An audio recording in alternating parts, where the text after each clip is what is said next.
약할 때 강함 되시네.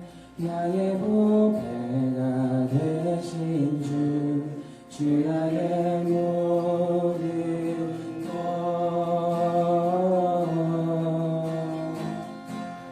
주 안에 있는 보물을 나는 포기할 수 없네. 주 나의 모든 것. 약할 때 강함 되시네. 약할 때 강함 되시네. 나의 보배가 되신 주 나의 모든 것.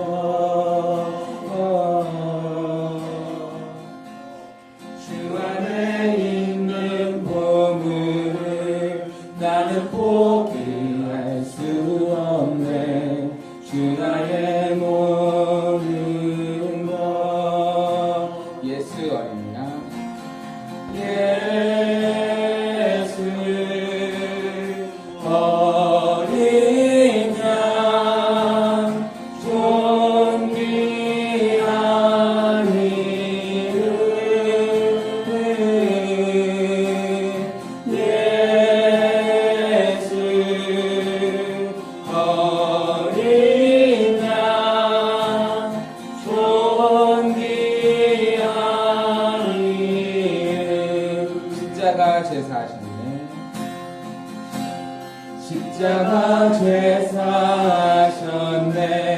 주님의 이름 찬양해. 주 나의 모든 것. 쓰러진 나를 세우고 나의 빈잔을 채우네. 주 나의 모든 것. 한번 십자가 제사하셨네. 십자가 제사하셨네. 주님의 이름 찬양해. 주 나의 모든 것. 쓰러진 나를 세우고 쓰러진 나를 세우고 나의 빈잔을 채우네. 주 나의 모든 것. 예수 어린 양, 예수 어린 양, 존귀한 이름. 예수 어린 양, 존귀한 이름. 예수 어린 양, 예수 어린 양, 존귀한 이름.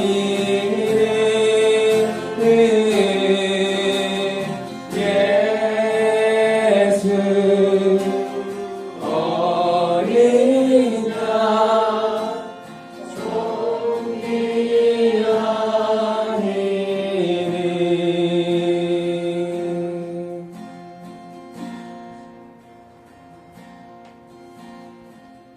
세상은 들리고 사람들은 변하여도 나는 주를 섬기리.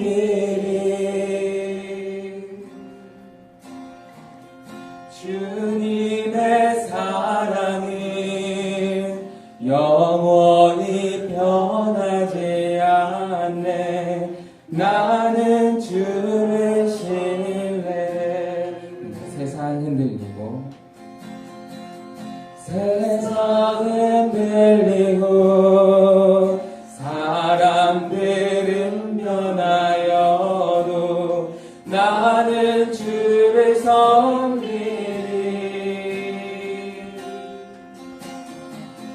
주님의 사랑은 영원히 변하지 않네. 나는 주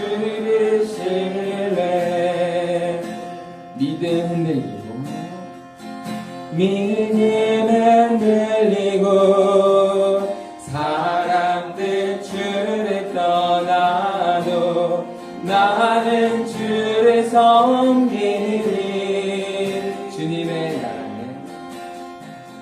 주님의 나라는 영원히 쇠하지 않네. 나는 주를 신뢰해. 믿음은 들리고 사람들 주를 떠나도 나는 주를 섬기리. 주님의 나라는 영원히 쇠하지 않네. 나는 주를 신뢰해.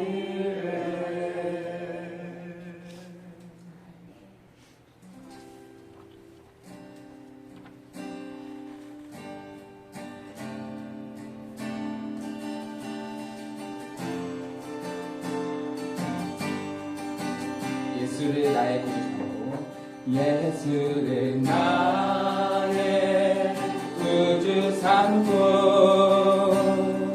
성령과 피로써 거듭나니 이 세상에서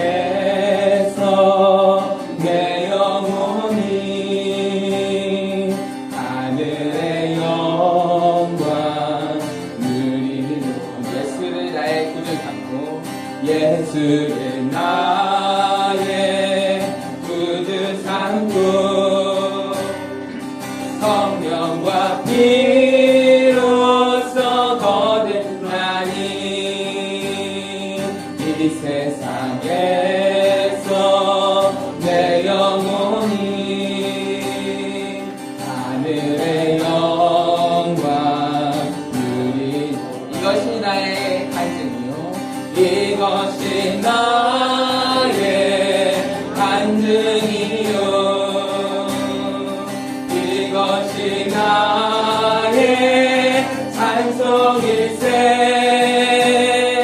나 사는 동안 끊임없이 구주를 찬송하리. 온전히 주께 맡긴대요. 온전히 주께 맡긴대요. 사랑의 음성을 듣는 주네. 천사를 왕래하는 것과 하늘의 영광 보리. 이것이 나의 간증이요, 이것이 나의 간증이요,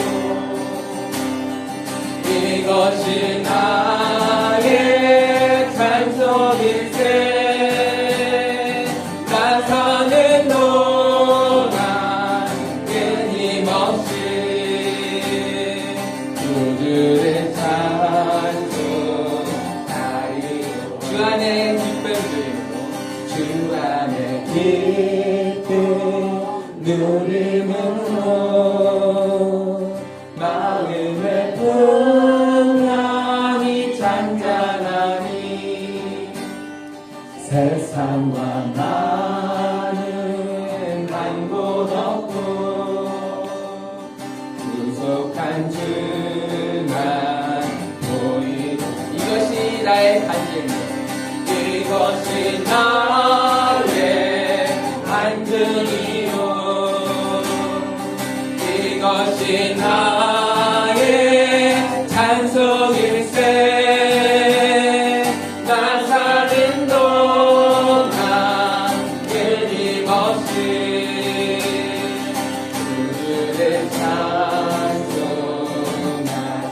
이것이 나의 간증이요, 이것이 나의 간증이요, 이것이 나의 찬송일세.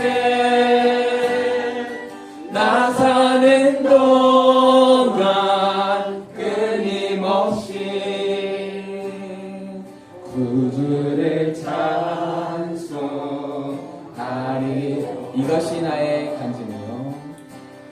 이것이 나의 간증이요 이것이 나의 찬송일세 나 사는 동안 끊임없이 구주를 찬송하리로다. 네, 예수님의 그 사랑과 은혜로 구원받은 우리가 그 말씀 안에서 그 믿음 안에서 언제나 살아가는 우리 대기품교회 성도님들 되시기를 소망합니다. 우리 바로 그것이 우리의 간증이고 우리의 찬송이 되기를 소망합니다. 함께 이 시간 예배를 위해서 기도하겠습니다.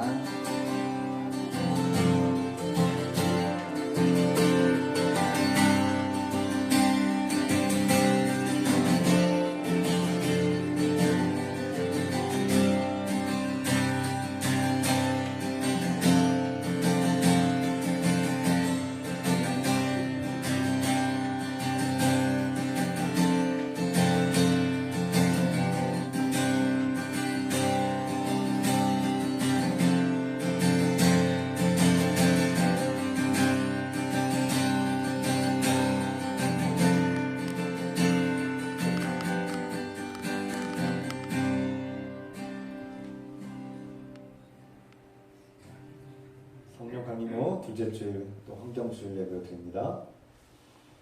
우리 주 예수 그리스도의 은혜와 하나님의 사랑과 성령의 교통하심이 여러분과 함께 하시기를 축복합니다. 다 같이 사도신경으로 우리의 신앙을 고백합니다. 전능하사 천지를 만드신 하나님 아버지를 내가 믿사오며 그 우리 아들 우리 주 예수 그리스도를 믿사오니 이는 성령으로 잉태하사 동정녀 마리아에게 나시고 본디오 빌라도에게 고난을 받으사 십자가에 박혀 죽으시고 장사한 지 사흘 만에 죽은 자 가운데서 다시 살아나시며 하늘에 오르사 전능하신 하나님 우편에 앉아 계시다가 죄로서 산자와 죽은 자를 심판하러 오시리라. 성령을 믿사오며 거룩한 공회와 성도가 설교한 것과 죄를 사하여 주시는 것과 몸이 다시 사는 것과 영원히 사는 것을 믿사옵나이다. 아멘. 찬송드립니다. 96장 찬송 들으시면서 준비하신 걸 함께 드리겠습니다.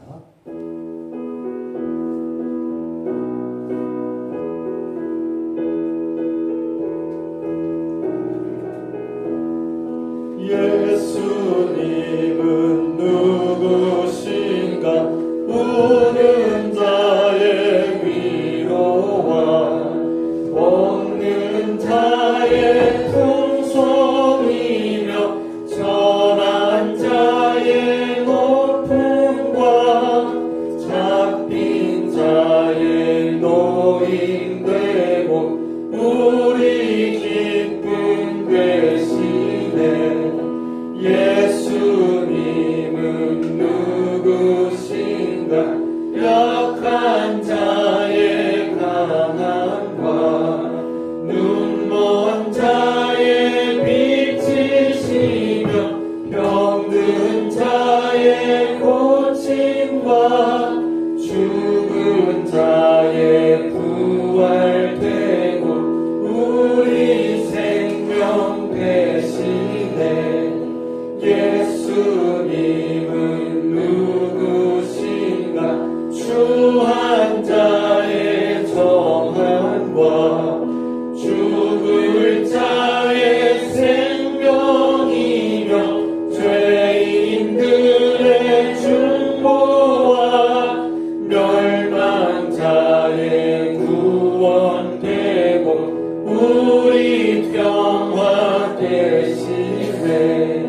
예수님은 누구신가 온 교회의 머리와 온 세상의 구주시며 모든 왕의 왕이요 심판하실 주님 되고 우리 영광 되시네.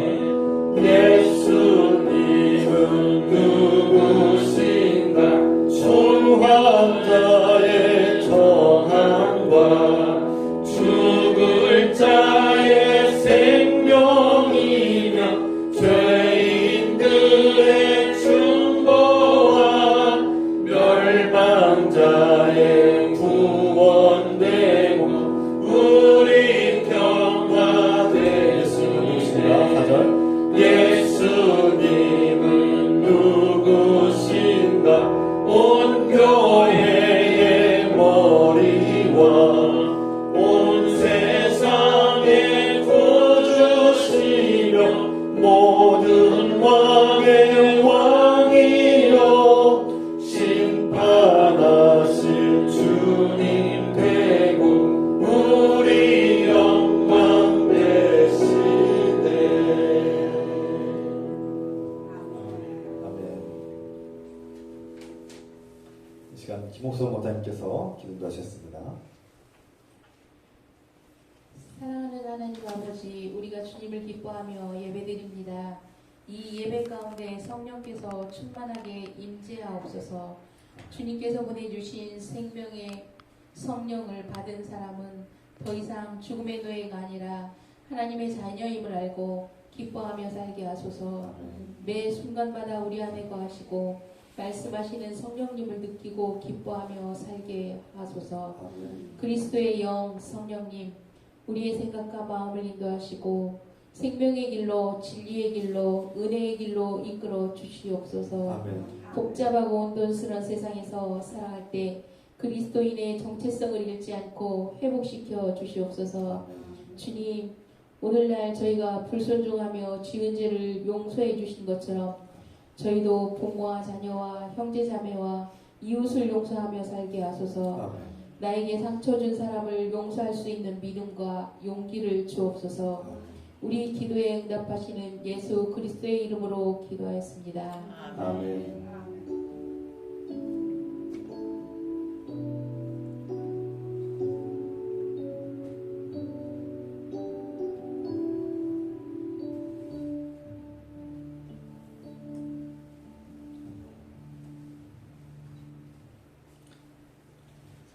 사랑 인사를 나눕니다. 주님 이름으로 환영하고 축복합니다. 주님 이름으로 환영하고 축복합니다. 사랑합니다. 감사합니다. 오늘은 성령강림호 둘째 주일이자 환경주일 기념일 예배를 드리고요. 다음 주일은 성령강림호 셋째 주일이고 또 총회 선교 주일로 드리겠습니다. 시간에 함께 기도하겠습니다.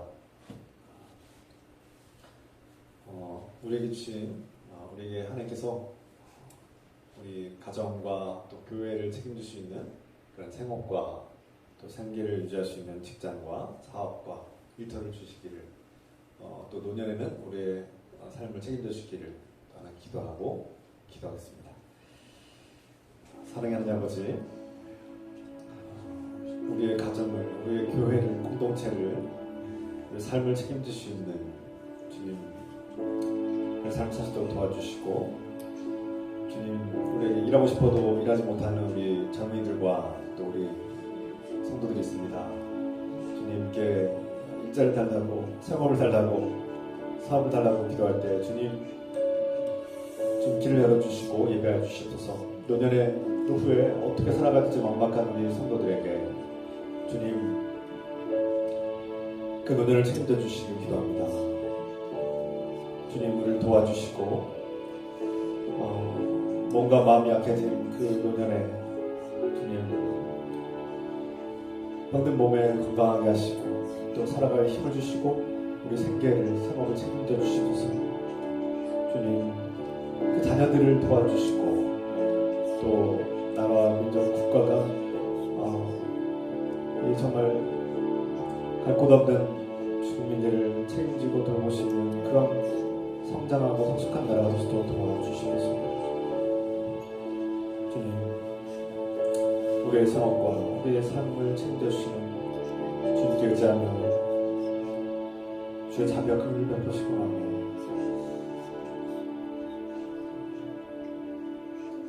예수 그리스도의 이름으로 감사드리며 기도드립니다.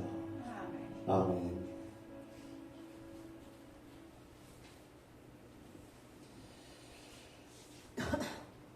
정말 일하고 싶어도 일하지 못하는 이런 어려운 경제적인 어려움 속에서 우리 생계와 생업을 책임져주실 주님의 인도하심을 구합니다.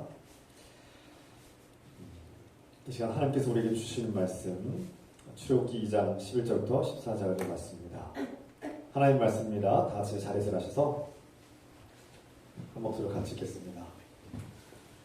출애굽기 2장 11절부터 14절 함께 있습니다.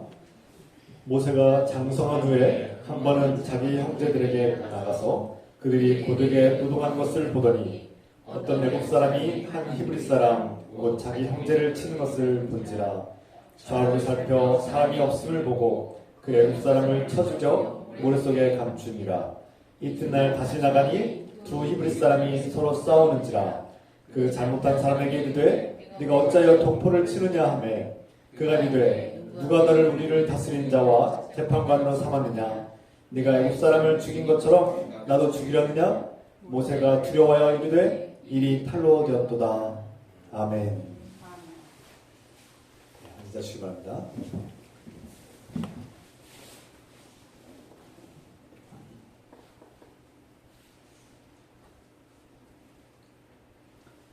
사람이 태어나서 자기 마음대로 살다가 죽으면 인생이 끝난다.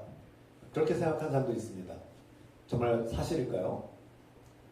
인생이 정말 태어나서 그냥 이렇게 살다가 죽으면 끝나는 인생이라면 얼마나 허무하고 헛되고 또 무기력합니까?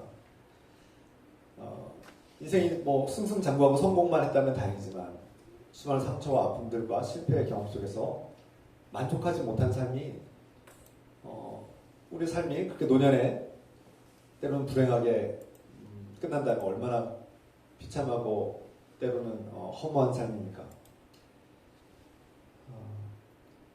우리는 이 인생에 대해서 종종 질문하죠. 나는 누구이며 인생의 목적은 무엇이고 어디로 향해 나갈 것인가?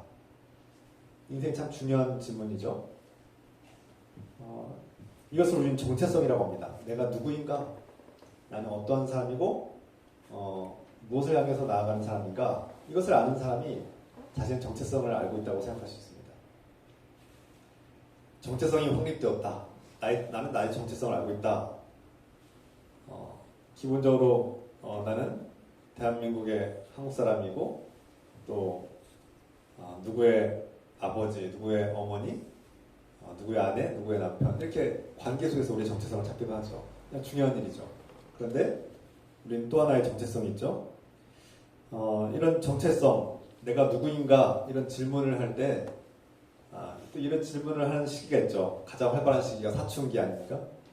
어린 시절을 이제 지나고 어른이 되어가는 과정에서 나는 누구인가? 내가 무엇을 살아야 되는가? 내가 왜 학교를 다녀야 되는가? 공부를 왜 해야 되는가? 여러분 사춘기를 지내면서 그런 생각해 본 적 있으십니까?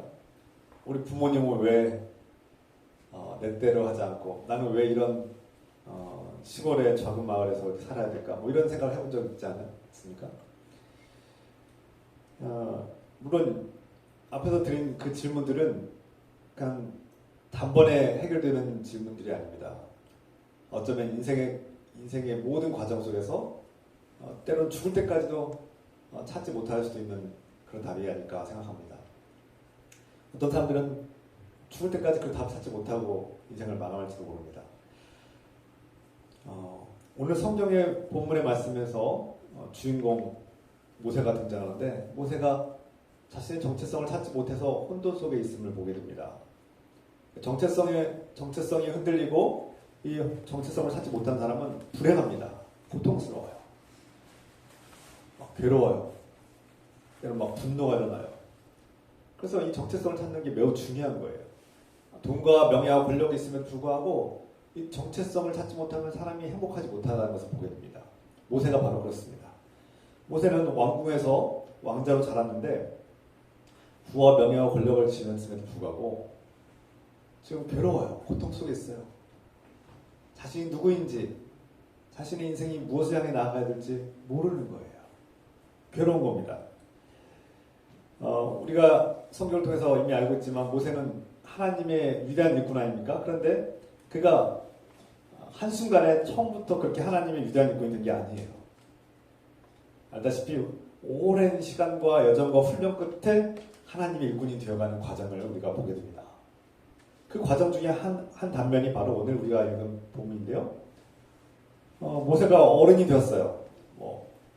그 당시에 고대 어른은 한 18세 정도 되면 어른이 되는 것 같아요. 그런데 이집트 왕궁에서 딸의 공주의 딸로 이집트 공주의 아들로 그렇게 입양되어서 자란 모세가 왕궁에서 부족함 없이 자랐을 거 아닙니까?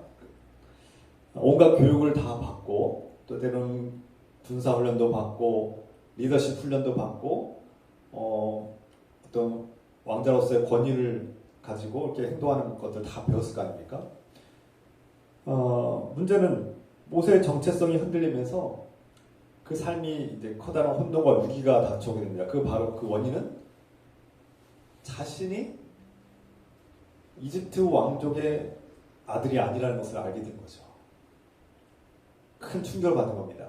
마치 어렸을 때부터 잘 지내던 아이가 갑자기 사춘기 어른이 됐을 때쯤에 부모가 너는 내가 낳은 자식이 아니야 이런 소식을 듣는 거하고 똑같은 충격 아닐까요? 뭐라고? 내가 부모님의 자녀가 아니라고?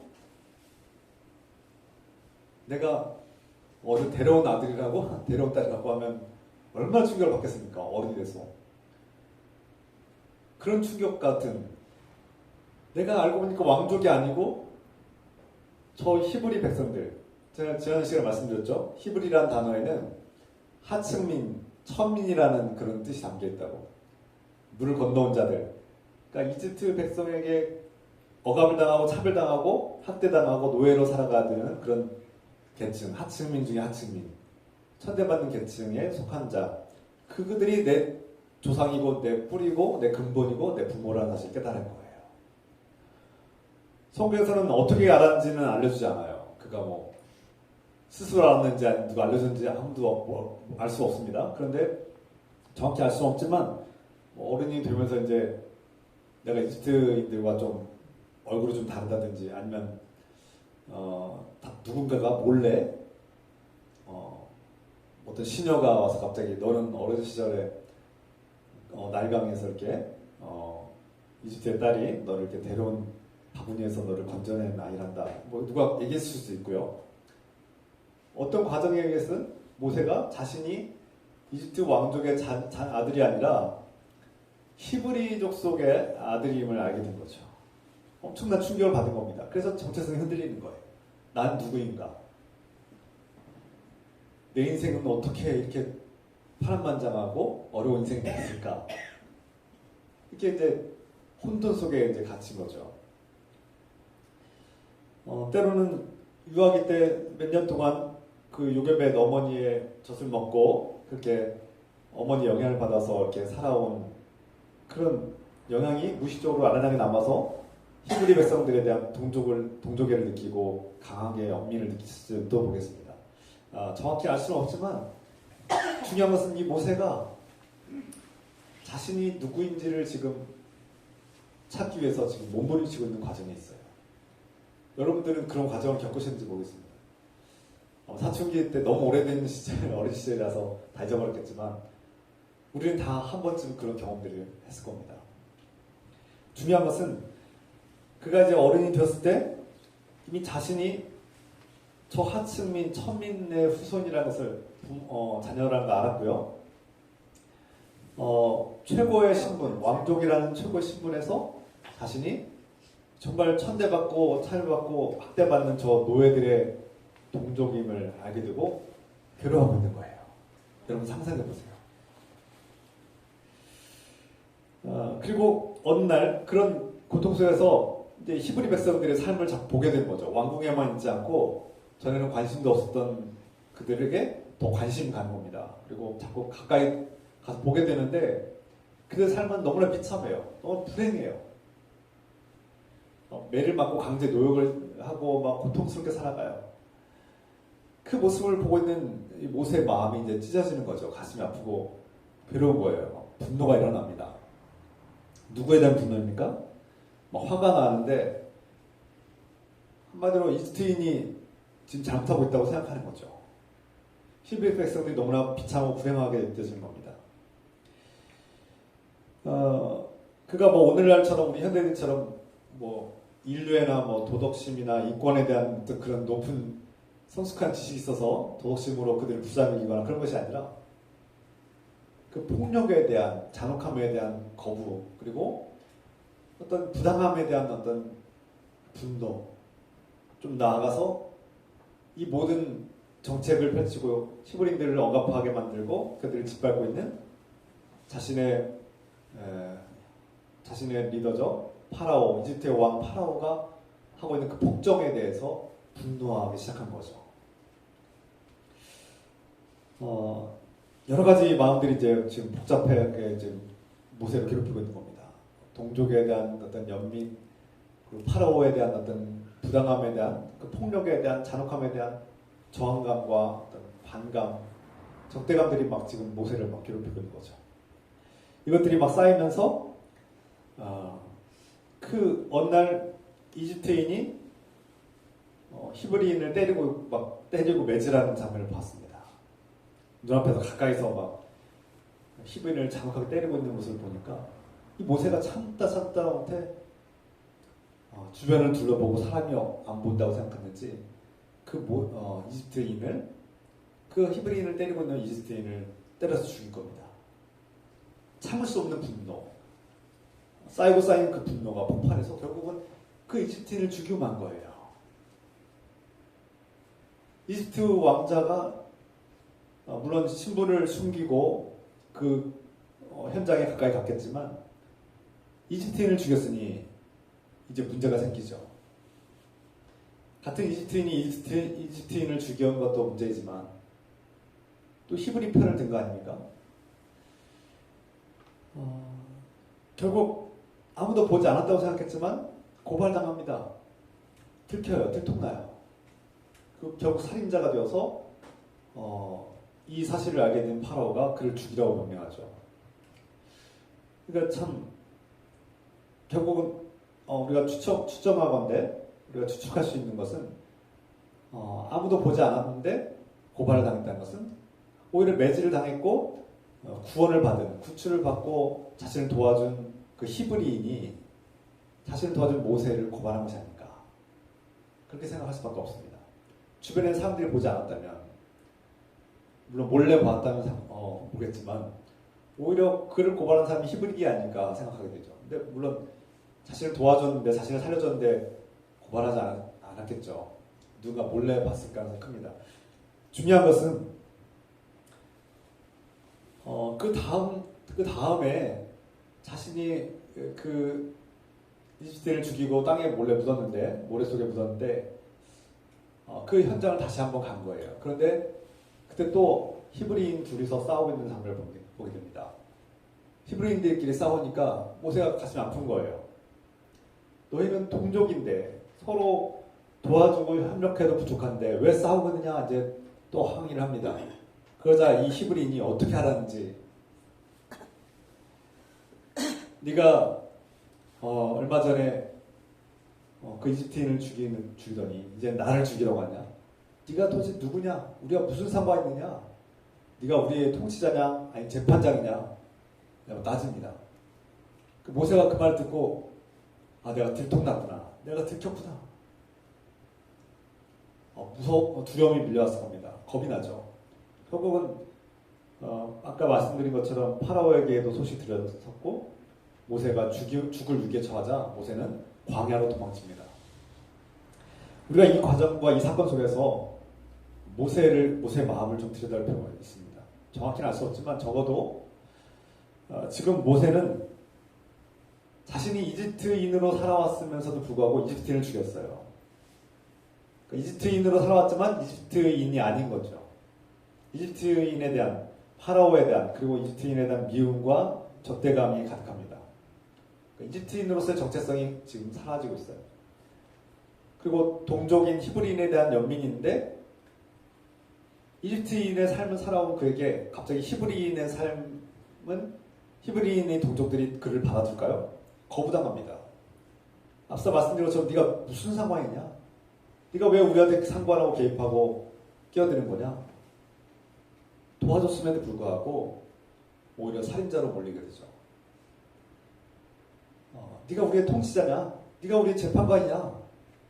너는 우리와 상관없는 자다라는 뜻입니다. 그러니까 히브리인에게도 인정받지 못하고 거부당합니다. 이집트인으로 살았던 이집트인도 아니고 히브리 동족이라는 것을 알았지만 자신의 뿌리가 히브리인을 알았지만 히브리인도 아닙니다.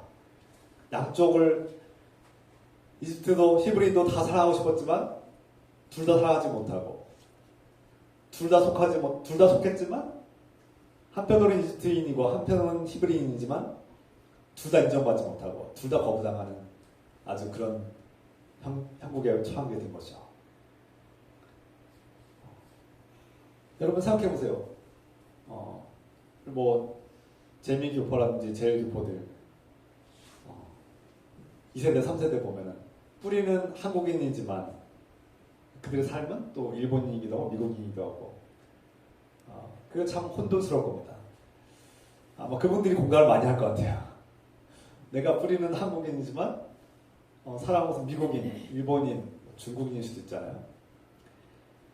모세가 지금 그보다 더 강렬한 지금 충격과 혼돈 속에 있어요.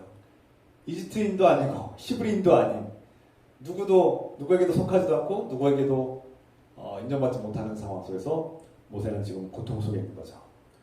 자신은 지금 그 분노와 정의감과 동족에 대한 연민 속에서 히브리 편을 들었죠. 히브리인들의 편을 들어서 이집트인을 죽이기까지 했지만 거부당합니다. 그리고 자신의 모든 것을 잃게 되죠. 왕족으로서의 권위와 이집트인으로서의 권리를 다 잃게 됩니다. 살인자가 되어서 결국 죽을 길에 처하자 광야로 도망치는 신세, 모든 것을 잃어버린 사회적 지위와 명예와 권력과 돈과 부와 명예, 관계를 다 잃어버린 겁니다. 사실은 죽은 것 같은 상황이 된 거예요. 죽음 같은 고통을 겪고 있는 거죠.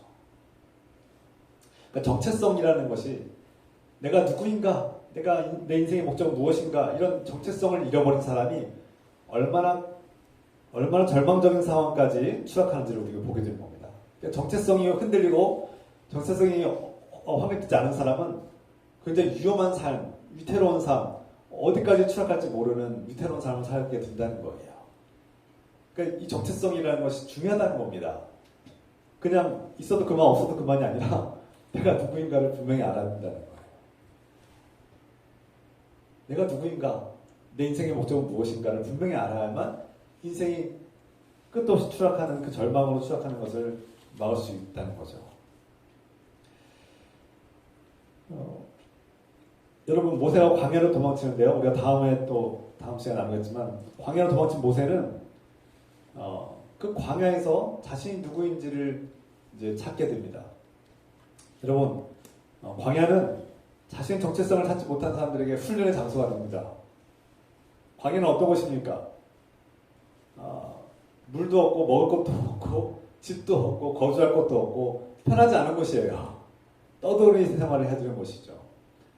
뭐 하나 안주하기 힘든 곳이에요. 풍요롭지 않은 곳이고 고통스러운 곳이죠. 여러분이 아직 정체성을 발견하지 못한 분들은 광야로 하나님께서 이끄실지 모릅니다. 광야로 가면 고통스러워요. 고난이 있어요. 물도 내 마음대로 먹지 못하고요. 음식도 내 마음대로 먹지 못하는 곳이 광야 아닙니까? 흙바람이, 건조한 바람이, 땡볕이 괴롭히는 곳. 그곳은 인생의 목적, 내가 누구인가를 찾는, 정체성을 찾는 훈련의 장소가 될 겁니다. 예수님께서도 공생애를 시작하실 때 성령의 인도하심을 받아서 광야로 나아갔죠. 40일 동안 먹지도 못하고 마시지도 못하고 고통 속에서 사탄 마귀의 시험을 받았습니다. 그곳에서 예수님은 자신이 그리스도인의 사명을 분명히 성취하셨고 완성할 수 있는 놀라운 시작을 알리고 있습니다. 광야에서 우리는 내가 누구인가를 알게 되고 나의 정체성을 확인하고 광야에서 우리는 나아갈 바를, 사명을 우리는 깨달을 수 있습니다. 그래서 우리가 만약에 지금 내 삶이, 내 인생 여정이 광야에 걷고 있는 것 같다. 내 인생이 지금 광야에 한 걸음 한 걸음이 광야를 걷고 있는 것 같은 느낌이 드는 분들이 계시다면 아, 내가 하나님의 혹독한 훈련을 받고 있구나. 반대로 내가 누구인가를 알게 되고 하나님과의 관계가 온전히 회복되어서 정체성을 회복한 사람들은 더 이상 광야를 걸을 필요가 없는 거예요. 하나님께서 우리를 막 고생시키려고 힘들게 만들려고 광야로 보내시는 것이 아니라 그 목적이 달성되면 그 광야에서 이제 벗어날 수 있게 하실 것이라고 생각합니다. 아직도 내가 광야에서 못 벗어났다면 하나님의 목적이 아직 달성되지 않았다고 생각할 수 있는 거죠. 여러분께서 그 광야를 벗어나고 싶으십니까? 그러면 하나님과의 관계를 회복하십시오. 하나님이 어떤 분이신지를 알아야 되고 그분이 나를 사랑하는 하나님의 나의 아버지시고 내가 그분의 자녀라는 사실을 깨닫고 하나님의 사랑받는 자녀로 그 정체성을 회복하는 것이 그 광야를 벗어나는 가장 빠른 길입니다.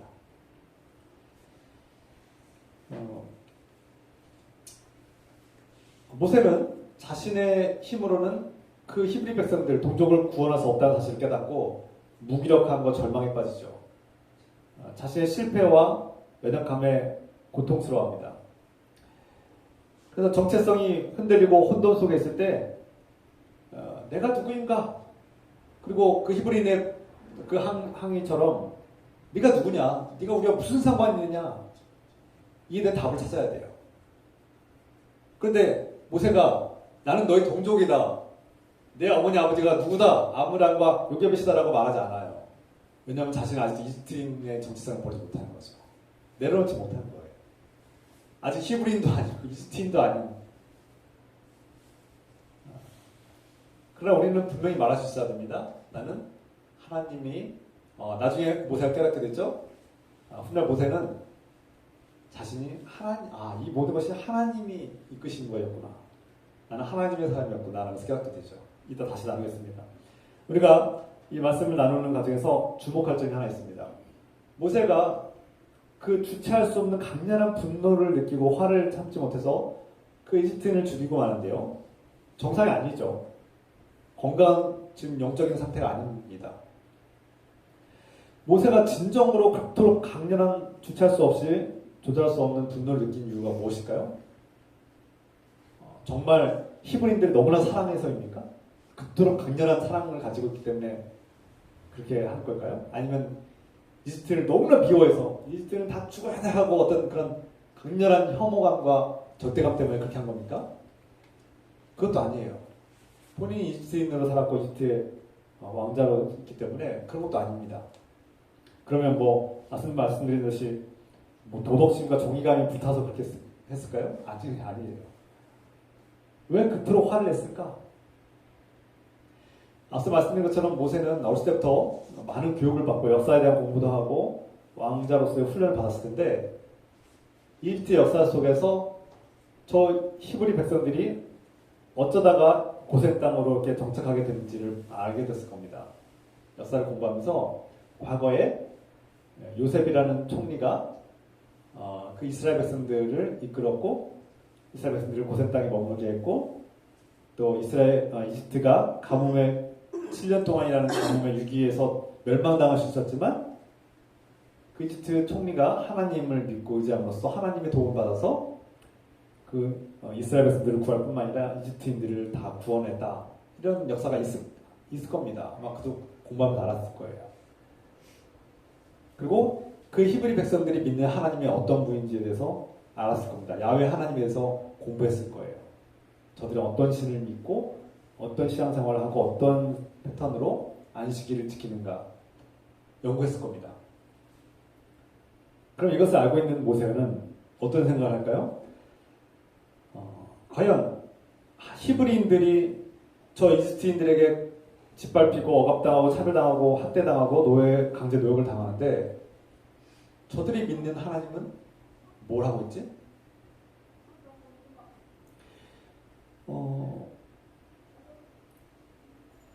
그가 진정으로 강력하게 조절할 수 없는 분노를 느끼고 그렇게 충동 속에 이집트인을 죽이기까지의 그 강렬한 분노는 어떤 정의감이나 도덕심 때문도 아니고 그 히브리인을 너무나 사랑해서도 아니었습니다.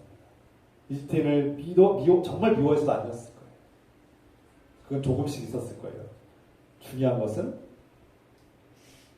하나님을 향한 원망이 있는 거예요. 하나님께 화가 나 있는 겁니다. 하나님이란 히브리 백성들의 하나님은 도대체 어떤 분이길래 저들을 저토록 방치하는가? 저들이 고통당하도록 내버려 두는가? 거기에 지금 화가 나 있는 겁니다.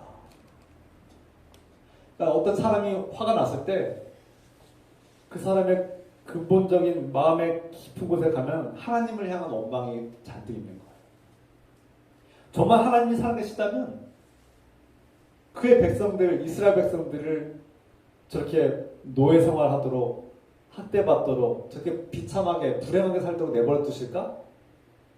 그런 하나님을 저들은 섬긴단 말이야? 그런 하나님, 그런 야훼 하나님을 어떻게 받아들일 수가 있지? 모세의 생각에는 지금 거기에 와닿은 겁니다.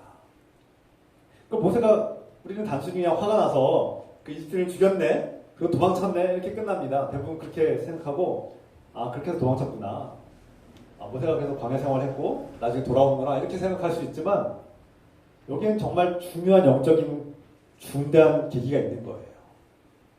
어떠한 사람이 하나님을 만나기까지는 이런 중대한 질문을 우리가 통과해야 되는 것이죠. 하나님의 백성들이 하나님이 정말 살아계시다면 그를 믿고 섬기는 하나님 백성들은 왜 저토록 비참하게 살아야 되는가? 왜 저토록 불행하게 살아야 되는가? 왜 고통 속에 살아가고 있는데 하나님은 가만히 있는가?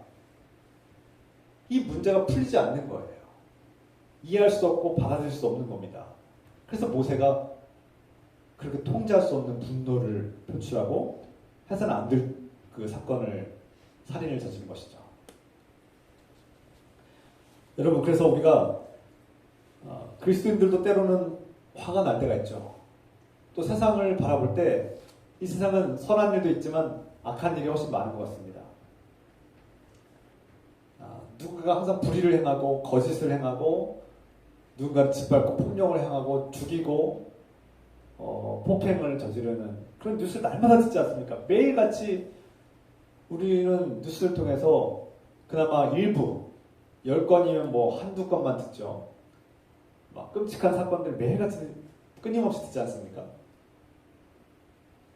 그러면 화가 납니다. 있어서는 안 되는 부모가 자녀를 살해하는 일, 자녀가 부모를 살해하는 일들, 해서는 안 될 일들이 날마다 들리는 거예요. 분노가 일어나죠. 어떻게 인간으로서 저런 일을 할 수 있을까? 서로 속이고 죽이고 때리고 폭력을 저지르고 사랑하는 연인이 다시 연인을 죽이고 남편이 아내를 죽이고 아내가 남편을 죽이고 가족뿐만 아니라 이웃이 또 이웃을 죽이고 정치인들이 국민을 죽이고 이런 일들이 우리를 분노하게 합니다. 그러면서 동시에 우리는 무기력함을 느끼죠.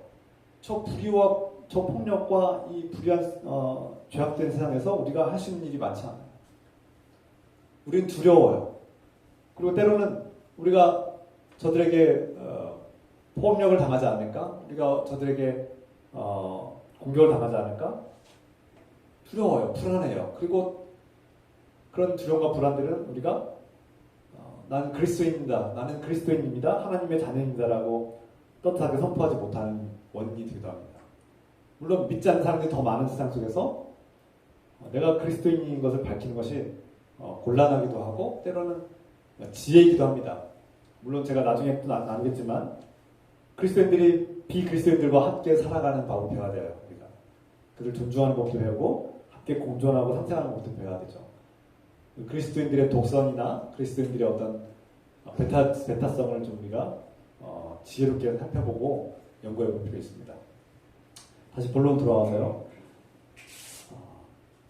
모세가 진정으로 분노하는 것은 하나님을 향한 분노였던 거예요. 하나님은 왜 히브리 백성들을 내버려 두시는가? 왜 저들이 고통당하는데 가만히 계시냐? 이 문제가 해결되지 않는 거예요. 그래서 하나님을 믿지 못하겠다고 거부하는 거죠. 자신이 히브리 동족인 것을 알았음에도 불구하고 하나님을 믿지 못하는 이유가 바로 거기에 있습니다. 우리가 하나님을 믿는다고 하고 그리스도인이라고 하고 하나님을 사랑한다고 고백을 하지만 때로는 하나님 저는 왜 이렇게 불행해야 돼요? 저는 왜 이렇게 행복하지 못합니까? 왜 저는 이렇게 성공하지 못합니까? 왜 실패한 인생을 살아야 됩니까? 왜 아파야 됩니까? 왜 병든 삶을 살아야 됩니까? 제 삶은 왜 이렇게 험난하고 연약한 삶을 살아야 됩니까? 이 문제가 해결되지 않는 거예요. 그래서 하나님을 믿는다고 고백하지만 하나님을 온전히 믿지 못하고 하나님과 온전한 관계를 맺지 못하는 그리스도인들이 꽤 있습니다. 이 문제는 쉽게 해결되지 않아요. 단번에 해결되는 일이 아니에요. 그래서 우리 안에 숨겨진 분노를 찾을 필요가 있습니다. 우리가 겉으로는 표현되지 않고 있지만 나도 모르게 화가 나고 인생이 짜증스럽고 괴롭고 원인도 모르겠지만 정확한 이유도 모르겠지만 화가 나 있어요. 그럼 내 영적으로 지금 병든 겁니다. 이 분노가 해결되지 않는 분노가 때로는 숨겨져 있지만 철저히 숨겨져 있고 그 원인도 모르겠지만 설명할 길이 없지만 내 안에 분노가 있다면 누군가를 향한 분노와 화가 나 있다면 나 자신을 점검하고 돌아볼 필요가 있어요. 내 영적인 내 영성에 문제가 있는 겁니다. 내 영혼에 지금 문제가 있는 거예요. 내 영혼이 건강하지 않은 거예요. 화가 자주 납니까? 가족들에게 화를 자주 냅니까? 자꾸 일을 할 때 화가 자주 나요? 짜증이 나고 막 분노가 치입니까? 내 영혼이 병든 거예요. 문제가 있는 겁니다. 그 깊은 근원으로 들어가 보면 하나님과의 관계가 깨져 있고 단절되어 있거나 주님과의 관계가 멀어져 있기 때문일 가능성이 매우 큽니다. 왜 그렇습니까? 자신을 사랑하지 못하고 내 인생은 왜 이 모양일까? 내 인생은 왜 이렇게 실패한 거야? 나는 왜 이렇게 무기력한 거야? 나는 왜 이렇게 살아야 될까? 이 문제가 해결되지 않기 때문에 그 근본에 들어가 보면 왜 하나님은 나를 돕지 않는 거야? 하나님은 왜 내 인생을 이렇게 망치는 걸까? 하나님은 나를 왜 구원하지 않는 거야? 이런 원망과 분노로 가득한 나 자신을 발견할 수 있습니다. 모두가 그런 것은 아니지만 그리스도인 가운데 이 문제가 해결되지 않으면 우리는 온전한 신앙을 가질 수 없어요. 우리가 조금 더 이해를 돕기 위해서 부모님을 볼 때 부모님이 우리를 낳아주고 애정으로 길러주고 또 헌신하셨음에도 불구하고 우리가 다 만족합니까? 자녀들 입장에서 만족합니까? 부모가 나를 사랑하는 것은 잘 모를 수도 있지만 대부분 내 부모가 우리를 사랑하기 때문에 나를 낳아주고 길러주죠. 그 사랑이 깊고 완전하진 않지만 때로는 불완전해서 우리를 상처를 주고 아프기도 하지만 사랑하는 건 사랑하는 겁니다. 그런데 불완전하고 아프게 하죠, 우리를. 우리는 상처를 받고 불만족스럽습니다. 만족스럽지 못해요. 때로는 부모님을 원망하며 살기도 합니다. 그 어머니가 아버지가 나를 사랑하고 나를 키웠음에도 불구하고 그 부모가 나에게 준 상처 때문에 분노하는 자녀들을 발견하게 되죠. 그래서 자녀들이 그 나이가 들었음에도 불구하고 한편으로는 부모가 고마운 존재이기도 하지만 한편으로는 부모에게 순종할 수 없는 이유가 나를 분노하게 하면 안 되는 부모가 나에게 상처를 준 그 부모 나에게 사랑을 부어주지 않고 나에게 사랑을 달라고 할 때 사랑을 주지 않은 그 부모에 대한 분노가 있는 거 아닙니까? 여러분 마찬가지로 우리가 하나님을 사랑한다고 하고 하나님 우리를 창조하시고 우리를 구원하시는 분, 우리에게 위기 속에서 우리에게 생명을 주시는 분, 우리의 죄를 용서하신 분인 거 알아요. 믿어요. 그런데 때로는 하나님께 대한 원망도 있지 않습니까? 우리 깊은 심연에 숨겨진 분노가 있지 않습니까? 하나님 내 인생은 왜 이렇게 된 거예요? 하나님 나 사랑한다면서요. 왜 나를 돕지 않는 거예요? 이 고통 속에서 이 고난 속에서 왜 나를 돕지 않는 거예요? 나는 불평과 분노와 원망이 있지 않습니까? 이 문제를 해결해야만 우리가 하나님과 온전하고 건강한 관계를 유지할 수 있는 거예요.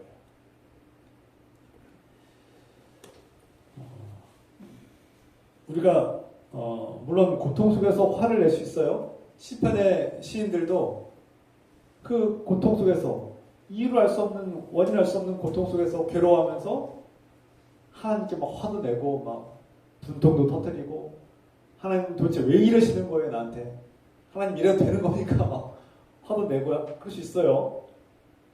그럼에도 불구하고 우리는 하나님은 여전히 나의 창조주, 나의 구원자, 나의 부모요, 나를 사랑하는 나의 주님이심을 우리가 믿음으로 고백하고 그분을 붙잡기를 소망합니다. 이것이 그리스도인의 정체성입니다. 우리가 성공했든 실패했든 어떤 상황이 있든 나의 하나님을 나의 아버지로, 나의 부모로, 나의 구원자로, 창조주로 믿고 의지하시길 부탁드립니다. 훗날 모세는 하나님을 만납니다. 그리고 자신의 정체성을 찾게 됩니다. 앞서 말씀드린 것처럼 그 히브리인은 네가 누군데, 네가 우리가 무슨 상관인데 개입하느냐, 네가 우리의 통치자냐, 우리의 재판관이냐 따졌어요. 그런데 하나님께서 정답을 주십니다. 맞다는 거예요. 누가 그런 권한을 주었느냐 물었을 때 하나님이 주었다는 것을 모세는 발견하게 됩니다. 아, 하나님께서 그렇게 하셨구나. 하나님께서 나를 살리시려고 그 나일강가의 바구니에 나를 담게 하셨고, 그 공주가 나를 발견하게 하셨고, 나를 키우게 하셨고, 내가 히브리인의 자녀이지만 이집트 왕국에서 자라게 하셨고, 나를 보호하신 하나님을 깨닫게 된 거예요. 그리고 나를 보내셔서 하나님의 일꾼으로 사용하셔서 저 억압받고 고통당하고 참을당하는 이스라엘 백성들, 히브리 백성들을 하나님의 능력으로 구원하게 하시려고 나를 쓰시는구나라는 것을 깨달은 거예요. 오랜 시간이 걸렸지만 자신의 정체성을 깨달은 겁니다. 하나님이 하셨구나. 그 죽을 위기에 처한 나를 구해주셨구나. 함께 하셨구나. 나는 버려진 것이 아니라 하나님이 나와 함께 하셨구나. 그 나일강가의 바구니에 실렸을 때도 하나님 나와 함께 하셨고, 이집트 왕국에서 나와 함께 하셨고, 때로는 광야에서 나와 함께 하셨고, 나와 늘 함께 하셨구나. 이것을 깨닫는 겁니다. 여러분, 때로는 실패와 좌절 속에서 허무함과 고통 속에서 하나님이 여전히 함께 하신다는 사실을 잊지 않고 기억하시길 부탁드립니다. 사도행전 7장 35절, 그들의 말이 누가 너를 관리와 재판장으로 세웠느냐 하며 거절하던 그 모세를 하나님은 가시나무 떨기 가운데서 보이던 천사의 손으로 관리와 선량한 자로서 보내셨으니, 37절, 이스라엘 자손에 대하여 하나님이 너희 형제 가운데서 나와 같은 선지자를 세우리라 하였던 자가 곧 이 모세라. 무슨 뜻입니까? 사도행전은 하나님이 하셨어요. 하나님이 그때도 함께 하셨습니다. 그 히브리인이 네가 누군데 상관하느냐, 네가 우리의 재판장이냐, 우리의 통치자냐, 관리자냐, 맞다는 겁니다. 그 권한을 누가 주었느냐? 하나님이 주셨다는 겁니다. 사도행전은 그 말씀을 하고 있는 거예요. 모세는 그 당시에는 알지 못했어요. 그 히브리인의 질문에 답변하지 못했어요. 내가 누구지? 맞아, 내가 누군데 저들의 삶에 간섭하는 거야? 그 이유와 목적을 알지 못했죠. 자신이 누군지 모르니까. 그런데 하나님께서 알려주셨어요. 하나님께서 주신 권한으로 그렇게 한 겁니다. 하나님이 너를 재판장으로, 너를 통치자로, 이스라엘의 구원자로, 선지자로 삼으셨노라고 선포하는 거예요.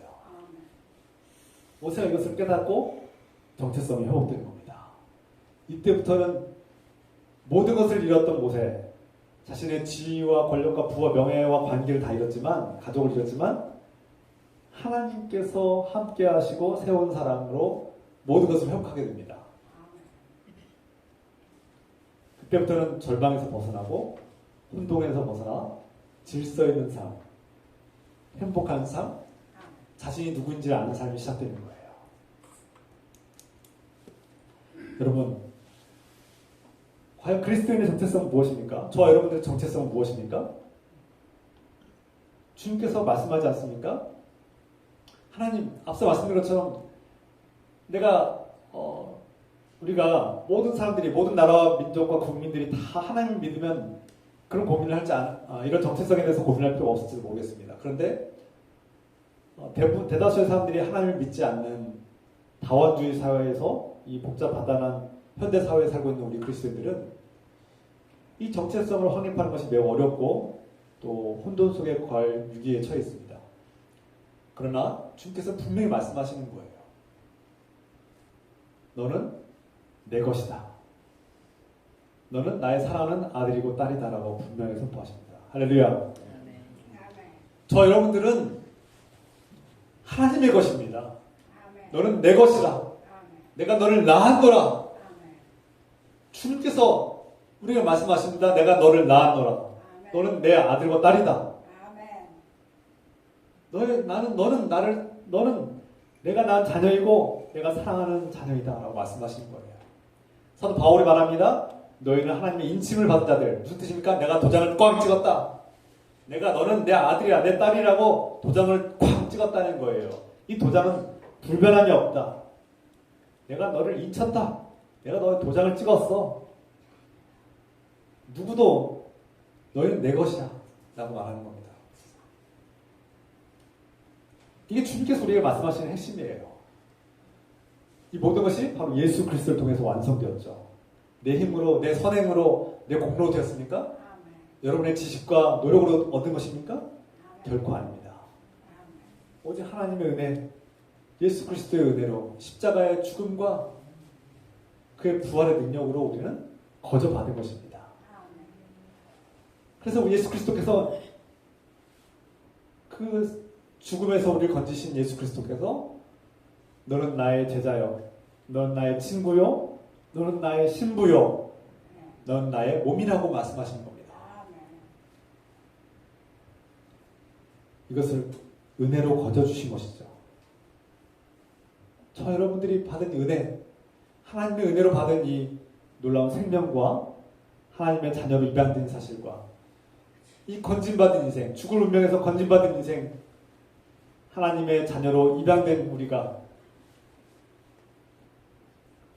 이제 하나님의 사랑받는 자녀로 살아가는 일, 이것이 우리 그리스도인들의 정체성입니다. 따라와 해봅시다. 우리. 너는 내 것이다. 나는 하나님의 사랑받는 자녀입니다. 자녀입니다. 이것이 나의 정체성입니다. 할렐루야. 이것이 나의 정체성입니다. 이것은 그 무엇도 끊을 수 없는 것이고 그 무엇도 방해할 수 없는, 막을 수 없는 것이죠. 하나님의 사랑은, 하나님의 그 자녀를 향한 사랑은 그 무엇으로도 막을 수 없고 끊을 수 없고 방해할 수 없는 것입니다. 오늘날 복잡하고 또 다원화된 사회 속에서 여러분 정체성이 흔들릴 때마다 선포하십시오. 나는 하나님의 자녀입니다. 너는 내 것이다 라고 하신 말씀을 기억하십시오. 하나님의 사랑받는 자녀로서 정체성을 가지고 살아갈 때 우리는 혼돈을 이기고 절망을 이기고 우리가 인생의 목적이 무엇인가를 분명히 깨닫고 하나님께로 나아갈 수 있습니다. 그리고 때로는 우리 한켠에 숨어있는 분노가 해결될 것입니다. 여러분은 하나님의 사랑받는 자녀이고 내가 버림받은 것 같이 보일지라도 하나님은 결코 버리지 않으시는 우리와 함께 하시는 하나님임을 깨닫게 소망합니다. 그때 우리는 하나님의 은혜를 깨닫고 경험할 때 우리는 내가 하나님을 사랑받고 있는 자녀이고 버림받지 않았음을 깨닫고 감사함으로 기뻐함으로 하나님께 나아갈 수 있습니다. 그 파란만장한 기구한 인생을 살고 있는 모세의 삶 속에 언제나 함께 하셨고 그를 구원의 길로 이끄시고 그를 만나주시고 그를 하나님의 선지자로 일꾼으로 하나님의 통치자로 사용하시는 하나님께서 언제나 어디서나 저 여러분과 함께 하시고 도우시기를 구하고 예수 그리스도 이름으로 축원합니다.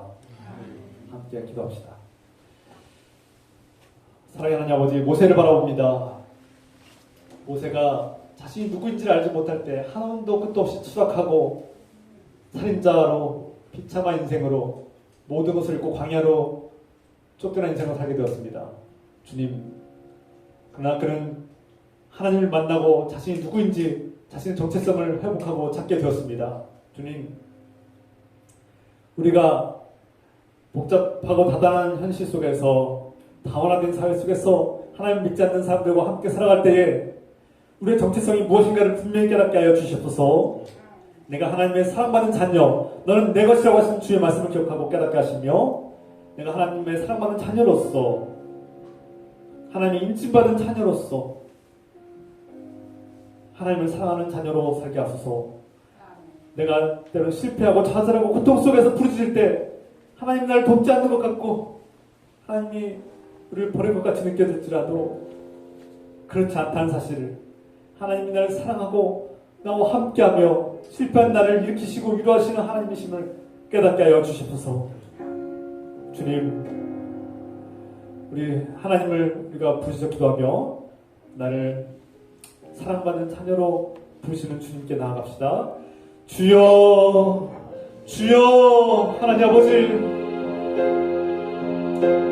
오늘 모세를 바라보면서 깨닫게 하옵소서. 내가 누구인지, 내 인생의 목적이 무엇인지 알지 못해서 방황할 때 나를 부르시는 하나님, 내가 그때도 함께하였노라. 그 나의 강가에 바구니 위에 버려진 너와 함께하였노라.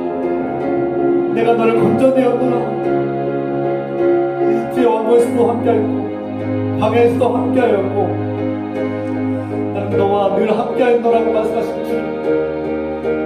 주님, 주님은 이스라엘 백성들을 버리지 않았었습니다. 주님, 제가 실패했을 때, 제가 때로는 죄를 지었을 때도 주님 우리를 버리지 않으셨습니다. 주님, 때로는 하나님을 믿고 때로는 하나님 믿지 않을 때도, 내가 하나님께 순종할 때나 순종하지 않을 때나 하나님은 늘 나와 함께 하셨습니다. 주님, 너는 내 것이라고 말씀하신 주님, 너는 나의 사랑하는 자녀요, 내 아들이요 내 딸이라고 말씀하시는 주님, 나의 정체성을 행복하게 하여 주시옵소서. 예수 그리스도 안에서 내가 하나님의 자녀가 된 것을 깨닫게 하여 주시고, 어떠한 상황에서도 하나님의 자녀로, 하나님의 부름받은 자녀로, 하나님의 사랑받은 자녀로, 하나님의 보장받은 자녀로, 그 무엇도 막을 수 없는 하나님의 사랑을 받는 자녀로 살게 하옵소서. 이것이 나의 정체성이고 하나님의 자녀로서 사는 내 인생의 목적임을 깨닫게 하여 주시옵소서. 주님, 이 혼돈 속에서 우리를 구원하시고 하나님의 사랑받는 자녀로서의 인생을 살게 하소서. 내 인생의 목적이 하나님을 아는 것이고 하나님께 향하여 나가는 것을 깨닫게 하여 주시옵소서. 주여, 감사합니다.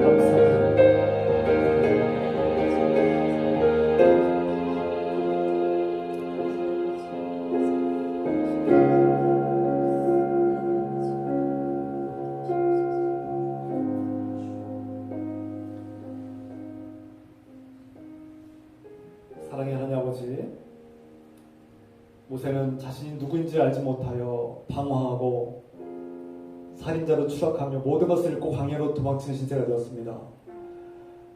그러나 모세는 훗날 하나님을 만나고 자신이 누구인지를 깨달았습니다.